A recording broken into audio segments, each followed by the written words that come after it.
The price of oil is trading around $76 a barrel as traders weigh what a cap on Russian oil prices mean for the market. But amid tight global supply, is the price set to remain lower for longer, or does it have room to run higher rather? Joining us now to discuss is Bart Melek, Head of Commodity Strategy at TD Securities. Bart, thank you very much for joining us. Oh, it's my pleasure. It's always very nice to be here. Thank you very much for inviting me. Well, to your question, I think oil does better. I think probably the big factor behind oil's weakness is it was the uncertainty and now the acknowledgement by OPEC that they will not reduce supply going forward. And part of the reason is, as you've mentioned, is the price cap on Russian oil. It's still quite uncertain how impacted the supply side will be. There are various schools of thought. Some think that it could be quite a robust decrease because of that particular cap, and some think that much of the impact will be circumvented by Russia's, clandestine fleet of 100 tankers or so, and other perhaps methods of circumventing these particular sanctions, this form of sanctions. And do you think that there's risks that the Russian could cut off the oil exports because of the embargo? I think the risk is small. Of course, Russians are threatening that could very well be the case. But my suspicion is they are in a conflict with Ukraine. They are positioned against, of course, United States and NATO nations who are supporting Ukraine. They are going to need that revenue stream, and I suspect this is a lot of hyperbole on their part, perhaps threatening language that they're hoping may convince the allies to not take this action. But in the end, I think it's probably in self-interest of the Russians to continue to do what they're doing, even if they get less revenue. I guess less revenue is better than no revenue. Okay, let's talk about the other big announcement. Of course, OPEC Plus and its allies agreed to keep production at current levels. Any surprise in that decision for you?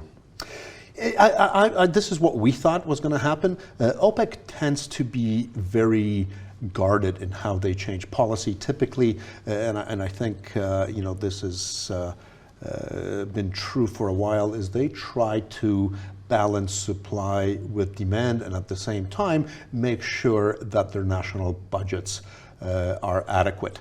So I'm not particularly surprised given the uncertainty of this price cap and the impact it will have on supply.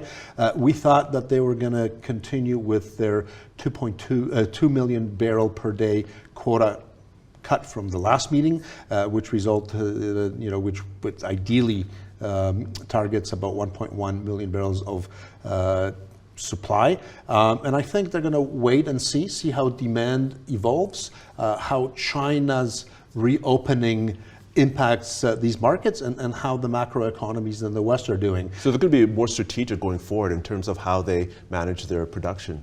Absolutely. I think they have continued to be strategic for quite a while. And the reason they're able to do that, there aren't really significant competitors in the wings. In essence, if OPEC cuts another 500,000 barrels after cutting the 2 million barrels worth of quotas last time around, it's not like there is excess shale production that can fit that void and reintroduce new supply. OPEC is pretty free to do as they will, at least for now. Okay.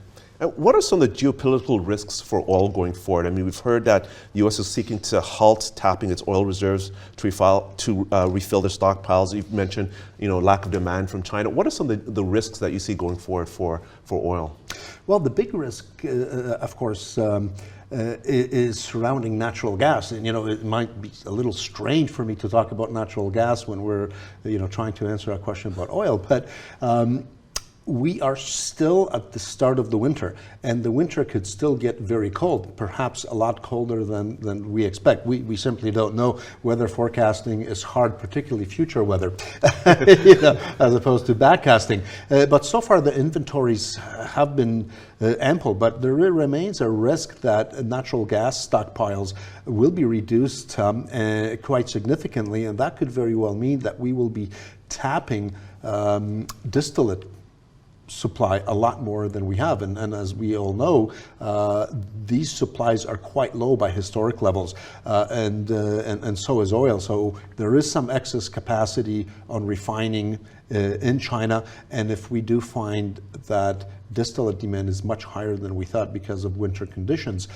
we could see these oil markets go into a much tighter configuration than we think now. Okay, so given all these risks in the market, what's your outlook on the price of oil heading into 2023? Well, we're quite positive on oil. I think at this point everybody knows our logic, but of course I'm going to restate it here again. We do think that OPEC will continue to behave quite strategically, and although we do expect demand growth to deteriorate next year, because certainly Western world recession, we expect a recession, in many parts of the world. Europe probably not doing great. U.S.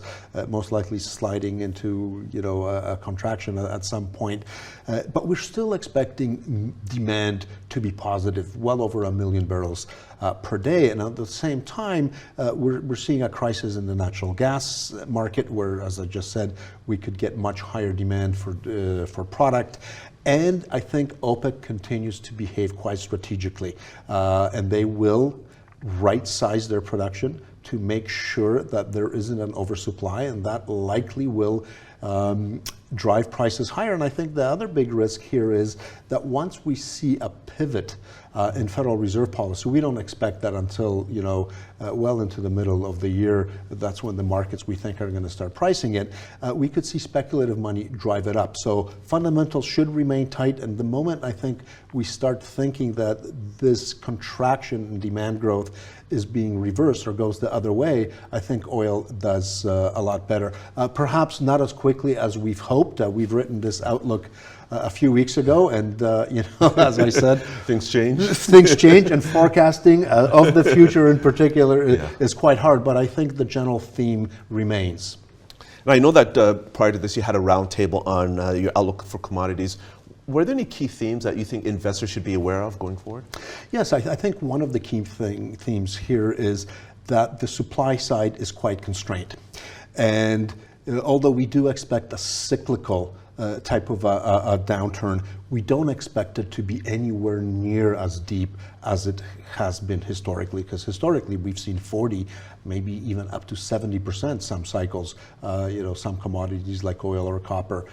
We don't see these type of corrections coming up, and that's mainly because, for base metals, for example, we're seeing constraints on the mine site, we're seeing constraints with smelters because of energy problems around the world, and we are seeing a less significant drop in demand than you normally would expect during a contractionary period. And for a metal like copper, we're seeing first signs that electric vehicles, and that's Chinese data, is showing that copper is being supported on the demand side by EVs. And taking that logic forward, where you're using a lot more metal per vehicle, as this whole decarbonization initiative around the world matures, we're going to see a lot more of that copper demand for ESG purposes.